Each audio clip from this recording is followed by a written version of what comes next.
மக்களுடன் மனதின் குரல் பொதிகை தமிழ் தொலைக்காட்சியில் 126வது மாதத்தை எட்டி சரித்திர சாதனை படைக்கும் பிரதமர் மோடியின் மன் கி பாத் நிகழ்ச்சி. நாட்டு மக்களுடன் உரையாடும் மோடிஜி நமோ ஆப் மற்றும் சாரல் ஆப் மூலம் பிரதமரோடு பேசி மகிழும் அரிய வாய்ப்பை பெற்றிடுவீர். வி ரமேஷ் வழக்கறிஞர், மாவட்ட பொதுச் செயலாளர், மத்திய சென்னை மேற்கு மாவட்ட பாஜக.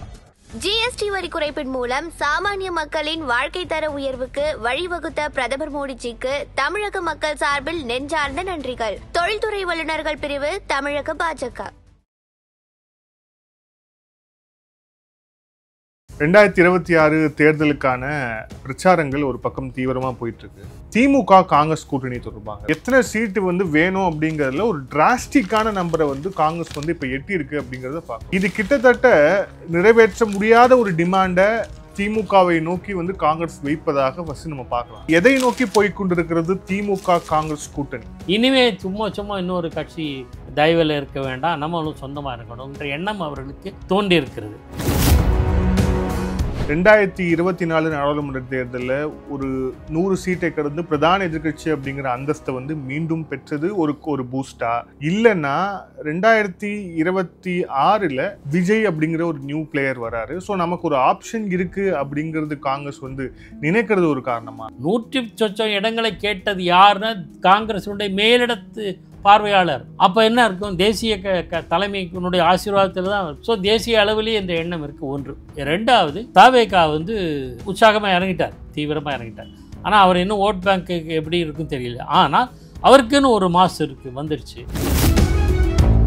தாவேகா எல்லா கட்சியும் விமர்சனம் செய்யுது.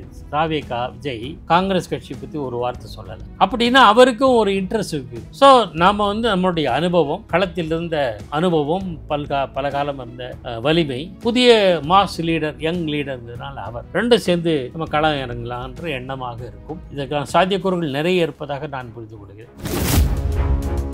ஆனா ஸ்டாலினை பலவீனமாக காங்கிரஸ் நினைக்குது அப்படிங்கிற அந்த ஒரு தோற்றம் இருக்குல்ல, அது திமுக தலைமையை இரிட்டேட் பண்ணாதா? திமுக தலைமை பலவீனம் அடைந்ததாக நம்ம கருதுவோம். அலட்சியம் செய்கிறார்கள். ஏன்னா அவங்க டார்கெட்ல வேற. அதிமுக பாஜக கூட்டணியை எந்த அளவுக்கு டேமேஜ் பண்ணுமோன்னு பண்ணிக்கிறார். அதுக்கான முயற்சிகள்ல அவங்க இறங்கிட்டாங்க. தாவேகாவை எதிர்க்கிறதுக்கு என்னென்ன பண்ணணுமோ அதெல்லாம் பண்ணி, அதனால அவங்க கவனம் காங்கிரஸ் பக்கம் இப்போதைக்கு இல்லை. ஆதரநேயர்களுக்கு அன்பு வணக்கம். இன்றைய சிறப்பு நேர்காணலில் நம்முடன் இணைந்திருக்கிறார் மூத்த பத்திரிகையாளர் பாக்கி அவர்கள். வணக்கம் சார். வணக்கம் வினோத். 2026 தேர்தலுக்கான பிரச்சாரங்கள் ஒரு பக்கம் தீவிரமா போயிட்டு இருக்கு. இன்னொரு பக்கம் தேசிய ஜனநாயக கூட்டணி, அதிமுக, அமமுக என்ன நடந்து கொண்டிருக்கிறது அப்படின்னு விவாதங்கள் மெயின் ஸ்ட்ரீம் ஊடகங்களில் போயிட்டு இருக்கு ஒரு பக்கம். ஆனால் நடக்காத விவாதம் அதே டைம்ல ரொம்ப சிக்னிஃபிகண்டான ஒரு விஷயம் அப்படிங்கிறது திமுக காங்கிரஸ் கூட்டணி தொடர்பாக இருக்கு. குறிப்பாக அவங்களுடைய மேலிட பொறுப்பாளராக, காங்கிரஸுடைய மேலிட பொறுப்பாளருக்கு என்ன சொல்லியிருக்காரு அப்படின்னா, கிட்டத்தட்ட 107 சீட்டு 125 சீட்டுன்னு சொல்லிட்டு எத்தனை சீட்டு வேணும் அப்படிங்கிறதுல ஒரு டிராஸ்டிக்கான நம்பரை காங்கிரஸ் இப்போ எட்டி இருக்கு அப்படிங்கிறத பார்க்குறோம். இது கிட்டத்தட்ட நிறைவேற்ற முடியாத ஒரு டிமாண்டை திமுகவை நோக்கி காங்கிரஸ் வைப்பதாக ஃபர்ஸ்ட் நம்ம பார்க்கலாம். நிறைவேற்ற முடியாத டிமாண்டு, ஒருவேளை அவங்க நிறைவேற்றாத பட்சத்தில் அடுத்து என்ன நடக்கும் அப்படிங்கிறதையும் யோசிக்க வேண்டியிருக்கு. உங்களுடைய பார்வை என்ன? எதை நோக்கி போய்கொண்டிருக்கிறது திமுக காங்கிரஸ் கூட்டணி? நீங்கள் உங்கள் ஆரம்பத்தில் சொன்னீங்க, எப்போவுமே அதிமுக பாஜக கூட்டணி, தேசிய ஜனநாயக கூட்டணி, அந்த கட்சியில் இருக்கிற சில பேர் வெளியேற்றம், சில பேர் அதிமுகவுக்கு தலைமைக்கு எதிரான சில போர்க்குரல்கள்னு சொல்கிறது போன்ற விஷயங்களை தான் எல்லாரும் விவாதம் பண்ணுறாங்க. அது போர்க்குரல் இப்போ ஒரு போர்க்குரல் ஆயிடுச்சு. இந்த பக்கம் திமுக அணியில் இருக்கிற பல்வேறு சந்தர்ப்பங்களில் பல்வேறு கமெண்ட்டுகளை நாம் பார்க்கணும். நான் சொல்கிறேன். காங்கிரஸுக்கு கடைசியாக வரேன் நான். மார்க்சிஸ்ட் கட்சிக்கு புதிய பொதுச் செயலாளர், அவர் இப்போ ஒரு 2-3 மாதங்கள் ஆயிடுச்சு. பே. சண்முகம், அவர் போராளி தான். பல போர்க்காலங்களில் தொழிற்சங்க போராட்டத்தில் முழுமையாக ஈடுபட்டவர். அவர் எல்லாருக்கும் தெரியும். அவர் பொறுப்பேற்ற முதல் நாளிலேயே நாங்கள் திமுக நிழலில் இல்லை சொன்னார். பல்வேறு கட்டங்களில் திமுகவின் சில அறிவிப்புகள், நடவடிக்கைகளுக்கு எதிரான போர்க்குரலை எழுப்பி வருகிறார்கள் மார்க்சிஸ்ட் கட்சியினர். கடைசியாக தொடர்ந்து பேசுவது, இந்த சட்டப்பேரவை தேர்தலில் கூடுதல் இடங்களை கேட்போம். சிபிஎம், மார்க்சிஸ்ட் கட்சி, ஓகே. ரெண்டாவது, கம்யூனிஸ்ட் கட்சியினுடைய புதிய பொதுச் செயலாளராக, மாநில செயலராக என்னுடைய நண்பர் தோழர் வீரபாண்டியன் தான் பொறுப்பெடுத்துக்க. வரவேற்கத்தக்கது. தியாக உள்ளம் படைத்தவர். அவர் மீது எந்த புகார் சொல்லக்கூடாது. அர்ப்பணிப்புள்ள மனிதர். அவரே என்ன சொல்கிறார், நாங்கள் கூடுதல் இடங்களை கேட்போம். ரொம்ப சாஃப்ட் நேச்சர் உள்ளவர் அவர் கேட்குறார். அப்புறம் திமுக விடுதலை சிறுத்தைகள் ஒரு தொகுதியில் 4 ஓட்டு திமுக கூட்டணிக்கு வந்ததுன்னா அதில் 4ல் 1 எங்களோட ஓட்டு, அதாவது 1/4 எங்களோட ஆதரவு அப்படின்னு விடுதலை சிறுத்தைகள் சொல்கிறாங்க. அந்த கட்சியை சேர்ந்த வன்னி அரசு 25 இடங்களில் கேட்போம் அப்படின்னு சொல்கிறார். நான் கட்சி வச்சா major partner national party Congress கட்சி, அதனுடைய மேலிட பார்வையாளர் கிரீஷ் சோடங்கர் நெல்லையில் நடந்த மாநாட்டில் 100க்கும் மேற்பட்ட இடங்களில் போட்டியிடுவோம்னு சொன்னார். கேட்போம்னோ மற்றதும் சொல்ல. அவர் சொன்னது அன்று மொழிபெயர்த்தவர்களுக்கு எல்லாருக்கும் தெரியும். 117 120 தொகுதிகள் வச்சுங்களேன், 117ன்னு வச்சுங்களேன், 117 இடங்களில் போட்டியிடுவோம் அப்படின்னா we have decided, நாங்கள் முடிவு பண்ணிட்டோம், நீங்கள் அவ்வளோ கொடுத்தா கொடுங்க இல்லைன்னா போங்க அந்த மாதிரி. ஆனால் அவ்வளோ கேட்பாங்களா, அவ்வளோ கொடுப்பாங்களா அப்படிங்கிறதெல்லாம் வேறு விஷயம். அதாவது இனிமே நீங்கள் கொடுத்து நான் வாங்குகிற இல்லை நிலையில் இல்லை, 2 பேரும் பேசி பகிர்ந்துக்க வேண்டிய நிலையில் இருக்கோம் அப்படின்ற அறிவிப்பாக மறைமுக கருத்தாக எச்சரிக்கையாக கூட பார்க்கலாம். சரி, அது சொன்னதுடனே அந்த கட்சியை சேர்ந்த மூத்த அரசியல் தலைவர்கள், நல்ல தேசியவாதி பொன் கிருஷ்ணமூர்த்தி அவர் என்ன சொல்கிறாரு, நாங்கள் 117 இடங்களை எங்களை கட்சியை வலுப்படுத்துவோம், 70 இடங்களை கேட்போம். இந்த கருத்தை அவர் சொல்லுது. அவர் கூட ஏற்கனவே கொடுத்து 25 கேட்க மாட்டோம், 70 கேட்போம். கிட்டத்தட்ட 2 மடங்குக்கு மேலே, 3 மடங்குன்னு வச்சுக்கல கிட்டத்தட்ட. ஸோ அவங்க அது மாதிரி. அது மட்டும் இல்லை, இன்றைக்கி எத்தனையோ கட்சி தலைவர்கள். இப்போ அண்மையில் நடந்த சம்பவம் என்னென்னா, கரூர் நகரத்தினுடைய மகளிர் காங்கிரஸ் தலைவர் கவிதாங்கிறவங்க, இவங்க காங்கிரஸ் கட்சியை சேர்ந்தவங்க, அவங்க திமுக பக்கம் போயிட்டாங்க, திமுகவில் இணைஞ்சிட்டாங்க. அதுக்கு கரூர் திமுகவை சேர்ந்த முன்னாள் அமைச்சர் செந்தில் பாலாஜி அவர் தான் காரணம். அதை வச்சுக்கிட்டு காங்கிரஸ் கட்சியில் இப்போ பொறுமை ஆரம்பிச்சிட்டாங்க. பொன் கிருஷ்ணமூர்த்தி என்ன சொல்கிறாரு, இதெல்லாம் காங்கிரஸ் கூட்டணிக்கு அழகே அல்ல, தர்மமே இல்லை அப்படின்றார். அதே மாதிரி கட்சியை சேர்ந்த பாஸ்கரன் கூட்டணிக்கு அழகல்ல, இப்போ கூட்டணி கட்சிகளை விழுங்க பார்க்கிறது திமுக, காங்கிரஸ் கட்சியை விழுங்க பார்க்கிறதுன்னு சொல்கிறாரு. மாநில பொதுச் செயலாளர் முரளிதரன் என்ன சொல்கிறாரு, இப்போ செந்தில் பாலாஜி பிள்ளையார் சொல்லி போட்டார், இனிமேல் ஒவ்வொருத்தராக விலை வீசி நம்ம ஆட்களை தங்கள் கட்சிகளை நினச்சிக்கிட்டு காங்கிரஸை பலவீனப்படுத்துவார்கள். இத்தனை பேரும் சொன்னது இந்த தினம் பல நாளேடுகளில் வெளியானது உங்களுக்கு நல்லா தெரியும்.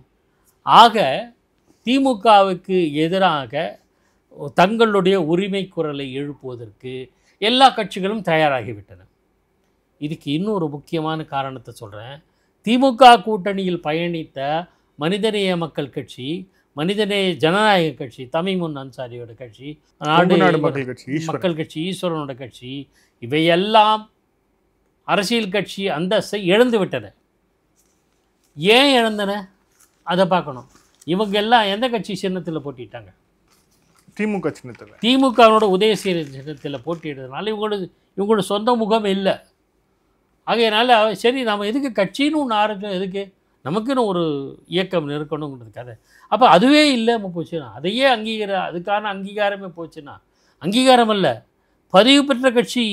அதாவது ஒரு சில லேயர் உண்டு தேர்தல் ஆணையத்தில். நான் ஒரு கட்சியை தொடங்கினா முதல்ல பதிவு பண்ணும், ரிஜிஸ்டர்டு பார்ட்டி அது லிஸ்ட்டில் இருக்கும். அப்புறம் ரிஜிஸ்டர்ட் பார்ட்டி ரிகக்னைஸ் பார்ட்டியாக வரும்.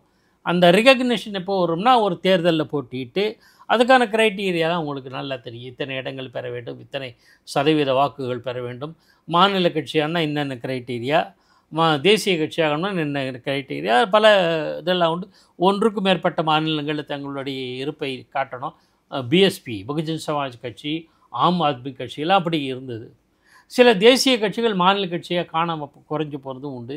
சில மாநில கட்சி, ஆம் ஆத்மி மாநில கட்சியாக தொடங்கப்பட்டது, தேசிய கட்சியாச்சு. பகுஜன் உத்தரப்பிரதேச தொடங்கப்பட்டது, ஆனால் பல மாநிலங்களில் அது தேசிய கட்சியாக அங்கீகரிக்கப்பட்டது. தெலுங்கானா ராஷ்ட்ரிய சமிதி பாரத ராஷ்ட்ரிய சமிதி ஆன பிறகும் கூட அது மாநில கட்சியாக தான் இருக்குது. பெயர்களால் மட்டும் ஆகாது, அது எந்த அளவுக்கு அதனுடைய இருப்பை தக்க வைத்துக் கொள்கிறது. விடுதலை சிறுத்தைகள் பல மாநிலங்களில் போட்டி போட ஆரம்பிச்சிருக்காங்க. உங்களுக்கு தெரியும், அவங்களுக்கும் ஒரு தொலைநோக்கு இருக்குது. நான் அந்த தொலைநோக்கை பாராட்டுறேன். அது ஒரு பக்கம். ஸோ இதெல்லாம் காரணம். இந்த அடிப்படையில் தான் கட்சிகளுடைய அங்கீகாரம் பதிவு மாநில கட்சியாக அங்கீகாரம் பெற்றதென்றால் மாநில கட்சியாக தேசிய கட்சியாக இந்த மாதிரியெல்லாம் உண்டு. அதுக்கேற்ப சின்னங்கள் ஒதுக்கப்படும். சைக்கிள் சின்னம் வந்து தெலுங்கு தேசத்துக்கு உண்டு, தமிழ் மாநில காங்கிரஸுக்கும் உண்டு. உதயசூரியன் சின்னம் அஸ்ஸாம் காங்கிரஸ் கட்சிக்கு ஒரு காலத்தில் இருந்தது. அந்த கட்சி பெருக்கான்னு தெரியாது. தமிழ்நாட்டில் திராவிட முன்னேற்ற கழகத்துக்கு உண்டு. இந்த மாதிரி பல இரட்டை இலை வந்து கேரளா காங்கிரஸ்க்கு உண்டு. அந்த மாதிரி ஒரே சின்னம் இது கூட சமாஜ்வாதி கூட சைக்கிள் சின்னம் என்று நினைக்கிறேன். ஆமாம், அது மாதிரி பல்வேறு சமாஜ்வாதி கட்சிக்கு தான் நான் சொல்கிறேன். அந்த மாதிரி சில ஒரே சின்னங்கள் மாநில கட்சிகளாக இருந்தால் இந்த மாதிரி இருக்கும். இந்த மாநில கட்சிக்கு இந்த மாநிலத்தில் இந்த சின்னம்னா இன்னொரு மாநில கட்சிக்கு இன்னொரு இடத்துல இன்னொரு மாதிரி சின்னம் ஒதுக்குவாங்க. நேம் கூட சொல்ல டிஎம்சினா தமிழ் மாநில காங்கிரஸும் தான், திரிணாமுல் காங்கிரஸ் கட்சியும் தான். முதல்ல அது ஆல் இண்டியா திரிணாமுல் காங்கிரஸ் ஆச்சு, அப்புறம் டிஎம்சி ஆச்சு. அது டிஎம்சி இது டிஎம்சி ப்ராக்கெட்டில் மூவ் பண்ண போட்டிருக்கோம். டிஃபரன்ஷியேட் பண்ணுவதற்காக. இதெல்லாம் நான் டெக்னிக்கலாக ஏன் சொல்ல வரேன்னா, இதெல்லாம் கட்சியினுடைய தனித்தன்மையை நிலைநாட்டி கொள்வதற்கான வழிமுறைகள்.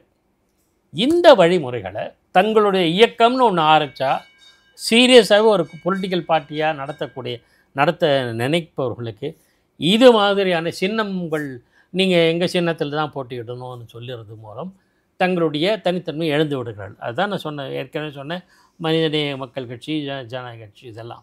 இல்லை, இப்போ என்னன்னா காங்கிரஸ் இந்த டிமாண்ட் வைக்கிறாங்க இல்லையா, இதுக்கான மிக முக்கியமான காரணமாக என்ன இருக்க முடியும்? ஏன்னா 2021க்கும் 2026க்கும் காங்கிரஸோடைய விஷயத்தில் என்ன மாறி இருக்குன்னு நினைக்கிறீங்க? கரெக்டு, ஒன்றும் மாறலை. ஆனால் இனிமேல் நம்ம முழிச்சுக்கணும்னு நினச்சிருக்காங்க. கடந்த 20 ஆண்டுகளாக காங்கிரஸ் கட்சி திமுக கூட்டணியில் இருக்கிறது. இதுவரையில் எத்தனை மாநாடு நடத்தினாங்க? பெருசாக ஒன்றும் பேரணியும் இல்லை. நெல்லையில் மாநாடு நடத்திருக்கு. அது கூட்டம் வந்ததா, வெற்றிகரமான மாநாடா, பெரியசா, அதெல்லாம் விஷயம் இல்லை. மாநாடு என்று நடத்த வேண்டும் என்ற எண்ணம் அவர்களுக்கு தோன்றியது. இனிமேல் சும்மா இன்னொரு கட்சி தயவில் இருக்க வேண்டாம், நம்மளும் சொந்தமாக இருக்கணும்ன்ற எண்ணம் அவர்களுக்கு தோன்றியிருக்கிறது. இதே திமுக காங்கிரஸ் கட்சியை பற்றி திமுகவினர் எப்படிலாம் சொல்லியிருக்காங்க. சும்மா அவங்களுக்கு பல்ல தூக்க வேண்டியதில்லைன்னு கேஎன் நேரு பேசியிருக்காரு. பல்வேறு சந்தர்ப்பங்கள் அந்த மாதிரிலாம் நடந்திருக்கு. கேஎஸ் அழகிரி உள்ளாட்சி தேர்தலில் தங்களுக்கு ஒதுக்கப்பட்ட இடங்களை இன்னொரு திமுகவினர் பறித்து கொண்டதுக்காக இடங்களை ஒதுக்காமல், தங்களுக்கு வெற்றி வாய்ப்புள்ள இடங்களை ஒதுக்காமல் போனதுக்காக கேஎஸ் அழகிரி எங்களுக்கு வருத்தம் தருகிறது அப்படிங்கிறது இப்போ பல தரங்கள் பேசியிருக்காங்க. காங்கிரஸ் கட்சியினர் பல சந்தர்ப்பங்களில் தாங்கள் நடத்தப்படுவது குறித்து எங்களை நடத்துவது வருத்தம் தருகிறது, இதான் பேசின கேஎஸ் அழகிரி. இல்லை, இதில் ஃபேக்டர்ஸ் நம்ம யோசிக்க வேண்டியிருக்கு. என்ன ஃபேக்டர்ஸ் வந்து காங்கிரஸுக்கு இந்த அளவுக்கான ஒரு கான்ஃபிடென்ட்டை கொடுத்தது? 2024 நாடாளுமன்ற தேர்தலில் ஒரு 100 சீட்டை கடந்து பிரதான எதிர்கட்சி அப்படிங்கிற அந்தஸ்தை வந்து மீண்டும் பெற்றது ஒரு பூஸ்டா?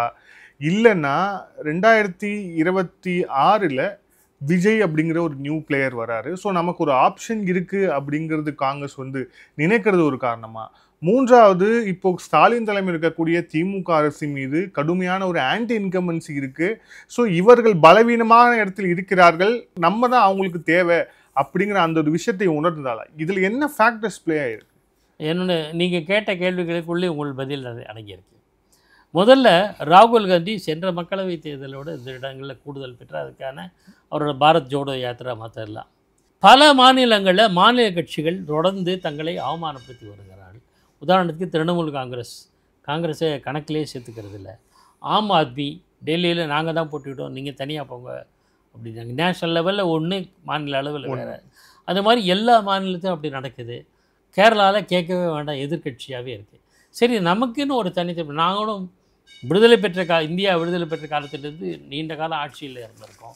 பெரிய பெரிய தலைவர்கள்லாம் காங்கிரஸ் கட்சி சேர்ந்தவர்கள். அப்படி இருக்கிற போது நம்ம நம்மளுடைய தனித்தன்மையை மீண்டும் உயிர் கொடுத்து எழுப்பணும் அப்படிங்கிற எண்ணம் அவர்களுக்கு வந்திருக்கிறது.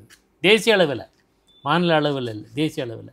இப்போ அதனுடைய விளைவாக ஏற்கனவே சட்டப்பேரவை தேர்தலில் இந்த மாதிரியெல்லாம் இருக்குது. மற்ற மாநில கட்சிகள் நம்மளை வந்து உதாசீனம் செய்கிறாங்களே. இப்படியே இருந்ததுன்னா நாளைக்கு திமுகவும் இப்போவே ஆரம்பிச்சிட்டாங்க. அதனால் அதுக்கு அலோவ் பண்ணக்கூடாது, அதனால் ஆரம்பிக்கலாங்கிறதுக்காக தான் 100 சொச்சம் இடங்களை கேட்டது யாருன்னா காங்கிரஸுடைய மேலிடத்து பார்வையாளர். அப்போ என்ன இருக்கும், தேசிய தலைமையினுடைய ஆசீர்வாதத்தில் தான் அவர் பேசியிருக்கார். ஸோ தேசிய அளவிலேயே இந்த எண்ணம் இருக்குது. ஒன்று நீங்கள் சொன்ன மாதிரி. ரெண்டாவது, தாவேகா தமிழகத்தை பொறுத்தவரை லோக்கல் சினாரியோன்னு பார்த்துக்கிட்டிங்கன்னா தாவேகா உற்சாகமாக இறங்கிட்டார், தீவிரமாக இறங்கிட்டார். ஆனால் அவர் இன்னும் ஓட் பேங்க்குக்கு எப்படி இருக்குன்னு தெரியல. ஆனால் அவருக்குன்னு ஒரு மாஸ் வந்துடுச்சு. ஸோ இப்போது இது திமுக மீதான அதிருப்தி நாளுக்கு நாள் அதிகரித்து வருகிறது. இந்த சூழ்நிலை அந்த பக்கம் சேர்ந்தால் நமக்கு இங்கே கிடைக்கிற அங்கீகாரத்தை விட கூடுதலாக அங்கே கிடைக்கும். Vijay new player, Congress veteran party, அதனால் நமக்கு நம்ம சொல்ல பேச்சு அல்ல நம்ம வேண்டுகோளுக்கு மரியாதை கொடுப்பாங்க அப்படிங்கிற எண்ணமாக இருக்கலாம். இது ரெண்டாவது. மூன்றாவது நீங்கள் சொன்ன பாயிண்ட்டு, ஸ்டாலின் மீதான அதிருப்தி, திமுக அரசு மீதான ஆன்டி இன்கம்பன்சி, அதை பயன்படுத்தணும்னா நிச்சயமாக திமுக அரசுக்கு எதிரான அதிருப்தியை இருக்குன்னா அதை எந்த பக்கம் உடனடியாக வேறு அணியில் சேர வேண்டிய சூழல் வந்தனா பாஜக அதிமுக கூட்டணியில் சேர முடியும். ஒருவேளை பாஜக அதிமுக கூட்டணி இல்லாத இருந்தால் கூட அதிமுக பக்கம் அவங்க சேருவதற்கு சான்சஸ் இருக்குது. கடந்த காலங்களில் அப்படி நடந்திருக்கு. அதனால் இப்போ அது சூழலில் தாவேகா புதுசாக வந்திருக்கு. அவர் திமுகவுக்கு எதிராகவும் குரல் கொடுக்குறாரு, மத்தியில் பாஜகவுக்கு எதிராக கொள்கை எதிரின்னு சொல்கிறாரு. இதெல்லாத்தை விட மிக முக்கியமானது, தாவேகா எல்லா கட்சியும் விமர்சனம் செய்யுது. தாவேகா விஜய் காங்கிரஸ் கட்சி பற்றி ஒரு வார்த்தை சொல்லலை. அப்படின்னா அவருக்கும் ஒரு இன்ட்ரெஸ்ட் இருக்குது. ஸோ நாம் நம்மளுடைய அனுபவம், களத்தில் இருந்த அனுபவம், பல காலம் இருந்த வலிமை, புதிய மாஸ் லீடர், யங் லீடர்ங்கிறதுனால அவர் ரெண்டும் சேர்ந்து நம்ம களம் இறங்கலான்ற எண்ணமாக இருக்கும். இதற்கான சாத்தியக்கூறுகள் நிறைய இருப்பதாக நான் புரிந்து கொள்கிறேன். தேர்தல் நெருங்க இந்த சூழல் வரக்கூடும். இப்போ நான் முதல்ல சொன்னேன் இல்லையா, சில கட்சிகள் அங்கீகாரம் இழந்ததுக்கு காரணமே திமுக தான். நீங்கள் இங்கே உதயசூரியன் சின்னத்தில் போடுங்க, அதுதான் வெரி பாப்புலர் அப்படின்னு சொல்லி அவங்கள ஜெயிக்க வச்சா கூட அங்கீகாரம் போயிடுச்சு. ஆகையினால் இனிமேல் நமக்கு அங்கீகாரம் வேணும், ஒரு கட்சிங்கிற ஒரு பதிவாக நிலைக்கணும் அப்படிங்கிற போது நமக்கு இந்த பக்கம் சேரலாம். இந்த பக்கம் திமுக விட நம்ம மற்றவங்க கொஞ்சம் நம்ம சொன்னதாக அனுசரித்து போவாங்க என்ற காரணத்தினால் அந்த பக்கம் அவர்களும் வரக்கூடும். ஏற்கனவே நான் சொன்ன திமுக சார்பாக நான் இருக்க மாட்டோம்னு சொன்ன மார்க்சிஸ்ட் கட்சிகள், மார்க்சிஸ்ட் இந்திய கம்யூனிஸ்ட் கட்சிகளும் விடுதலை சிறுத்தைகளும் என்ன நினைக்க போகிறாங்கன்னு தெரியாது. ஆக திமுக உடனே இதெல்லாம் நாளைக்கே நடந்துன்னு சொல்ல மாட்டேன். சூழலை பொறுத்து மாறுவதற்கான சான்சஸ் இருக்குது, வாய்ப்புகள் இருக்கின்றன. அதுதான் நம்ம பார்க்குறோம். அது தேர்தல் வரையில், தேர்தலுக்கு முன்பும் நடக்கலாம், தேர்தலை அடுத்தும் கூட நடக்கலாம், நமக்கு தெரியாது. ஆனால் ஸ்டாலினை பலவீனமாக காங்கிரஸ் நினைக்குது அப்படிங்கிற அந்த ஒரு தோற்றம் இருக்குல்ல, அது திமுக தலைமையை இரிட்டேட் பண்ணாதா? ஏன்னா ஏன்னா இவங்க டிமாண்ட் பண்ணுறது அப்படிங்கிறது மிகப்பெரிய டிமாண்டாக தெரிகிறது. ஒரு காலத்தில் என்னதான் காங்கிரஸும் திமுகவும் சம எண்ணிக்கையில் போட்டியிட்ட ஒரு காலம் இருந்தாலும் கூட அந்த காலம் கரையேறி போயிடுச்சு அப்படிங்கிறது தான் நம்பப்படுது. ஆனால் இப்போ திடீர்னு குதிச்சு இவ்வளோ பெரிய ஒரு நம்பரை டிமாண்ட் பண்ணுறது அப்படிங்கிறது ஸ்டாலினோட லீடர்ஷிப்பே ஒரு கொஷின் பண்ணுற மாதிரி ஆகாதா? இல்லை, நான் அந்த விஷயத்தை திமுக இதை இக்னோர் பண்ணுறது பெட்டர்னு நினைக்கிறேன். அலட்சியப்படுத்திடுவோம். ஏன்னா இதுக்கு முக்கியத்துவம் கொடுத்து நம்ம கவனமெல்லாம் அதில் செலுத்தினா, அலட்சியப்படுத்தினா கூட்டணி இருக்குமா? அதான் அலட்சியப்படுத்துதுன்னு நான் சொல்ல வருது. இதை பற்றி கமெண்ட் அடிக்க வேண்டாம். அதனால தான் யாரும் இதை பற்றி விவாதிக்கிறதே இல்லை. இல்லை, ஆனால் ஏன்னா இதுக்கு முன்னாடி ஒருவேளை டிமாண்ட் பேசுகிறவங்க எல்லாமே மாநில தலைவர்களாக இருக்கிறாங்க. இப்போது ஃபார் எக்ஸாம்பிள் கேஎஸ் அழகிரி சொல்லும்போது கூட்டணி ஆட்சியில் பங்கு கூட நாங்கள் கேட்போம், ஆட்சியில் பங்கும் வேண்டும் அப்படின்னு சொல்லிட்டு அவர் இன்னும் ஒரு படி மேலே போகிறார். ஆனால் அவருடைய இதை பெருசாக பொருட்படுத்தலை. பட் ஆனால் இந்த சீட்டு விஷயத்தை பேசியிருக்கிறது நீங்களே சொல்ல மாதிரி மேலிட பொறுப்பாளர், டெல்லியின் குரலாக இருப்பவர். அப்போ இதை எப்படி திமுகவால் அலட்சியப்படுத்த முடியும்? இல்லை, 2006 கலைஞர் கருணாநிதி மீண்டும் ஆட்சிக்கு வந்தபோது மைனாரிட்டி அரசாக தான் 96-98 சீட்ஸ் தான் நினைக்கிறேன். இப்போ 100 கூட தொடங்கலாம் தெரியல. ஆனால் அப்போ காங்கிரஸும் காங்கிரஸ் தயவில் பாமக ஆதரவில் இருந்தாங்க. அப்போது இவிகேஎஸ் இளங்கோ தமிழக காங்கிரஸ் கட்சியினுடைய தலைவராக இருந்தார். அப்போ அடிக்கடி சொன்னார், கூட்டணி ஆட்சி, கூட்டணி அமைச்சரவையில் இடம் வேண்டும் அப்படின்னு குரல் எழுப்பிட்டே இருந்தார். அதுக்கு கலைஞர் கருணாநிதி என்ன பண்ணாருன்னா, நேரடியாக தேசிய தலைமைக்கு சோனியா காந்தி ராகுல் காந்தி அந்த லெவலில் போயிட்டு சரி கட்டிட்டார். இல்லை அவங்கள சும்மா சும்மா இருக்க சொல்லுங்கள், நாங்கள் இப்படி தான் இருப்போம் அப்படின்ட்டு. ஸோ அப்போதே நிலைமை வேறு. இப்போ கட்சி மேலிட பார்வையாளரே இப்படி பேசியிருக்கார். ஆனால் இதுக்கு நம்ம ரியாக்ட் பண்ணோம்னா தேவையில்லாமல் சர்ச்சை ஏற்படும். இது குழப்பம் பூதாகரமாக வெளியில் வந்துடும். அதனால் தேர்தல் பணியில் ஒரு சுணக்கம் ஏற்படக்கூடும். அதெல்லாம் முதல்ல அலட்சியப்படுத்திடுவோம். ஆனால் கண்டுக்காமல் இருப்போம். கண்டுக்காமல் இருந்தாலும் விவாத பொருளாக இருக்குது. அப்புறம் அப்படியே போயிடுவோம். கொஞ்ச நேரம் கழித்து நம்ம இது சரி கட்டிடலாம் என்கிற எண்ணம் தான் இருக்கும். அதனால் திமுக தலைமை வந்து பலவீனம் அடைந்ததாக நம்ம கருத முடியும். அலட்சியம் செய்கிறார்கள். ஏன்னா அவங்க டார்கெட்டில் வேறு. திமுகவை எதிர்க்க அதிமுக பாஜக கூட்டணியை எந்த அளவுக்கு டேமேஜ் பண்ணுமோன்னு பண்ணிக்கிறார். அதுக்கான முயற்சிகளில் அவங்க இறங்கிட்டாங்க.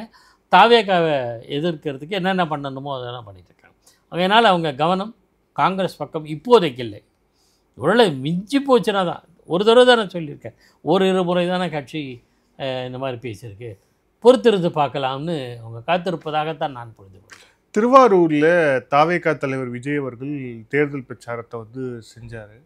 அவர் செய்த ஒரு 2-3 நாட்களில் அதே இடத்துல வந்து கூட்டம் போட்டிருக்கிறாங்க. டிஆர்பி ராஜா தலைமையில் ஒரு கூட்டம். அதில் அமைச்சர் கே நேரு அவர்கள் பேசுகிறார். இப்போ வந்த தம்பிலாம் ஒன்றும் பண்ண முடியாது, உனக்கு என்ன தெரியும் அப்படின்ட்டு விஜயை நோக்கி கே நேரு அவர்கள் கேள்வி எழுப்புகிறார் அப்படிங்கிற அந்த ஒரு விஷயத்தை பார்க்குறோம். இந்த விமர்சனத்தை எப்படி பார்க்குறீங்க? இல்லை, தாவேகா சில தகவல் பிழைகளை செய்யுது. நாகப்பட்டினத்தில் வந்து பல்கலைக்கழகம் இருக்குது. நாகப்பட்டினத்துடைய மேம்பாடு, பல்வேறு மேம்பாடுகளுக்கு அவங்க பதில் சொல்லிட்டாங்க. நம்ம அதை வந்து அலையாத்தி காடுகள் அதிகரிப்பு இல்லை, அதை பதில் சொல்லிட்டாங்க. அதனால் நாகப்பட்டினம் இப்போ இது பிரச்சனை இல்லை. ஆனால் கரூரில் அவர் பேசின போது சில கருத்துக்கள் சொல்லியிருக்காரு.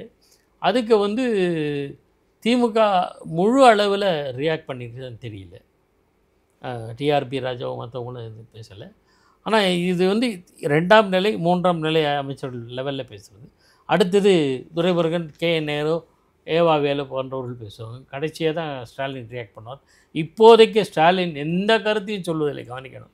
அதிமுக குறித்து பாஜக குறித்து மேடைக்கு மேடை பேசினார் முக ஸ்டாலின். தாவேகாவை பற்றி பேசுவதில்லை, பொறுத்து இருக்கிறார். அவர் என்ன காய் எப்படி எல்லாம் நகருது, சூழலாம் எப்படி மாறுது, அப்போ பார்த்துக்கலான்னு மேலிட தலைவர்கள் இன்க்ளூடிங் துரைமுருகன், கே நேரு, ஏவாவேலு, பொன்முடி போன்ற முக்கிய மூத்த தலைவர்களும் பேசுவதில்லை.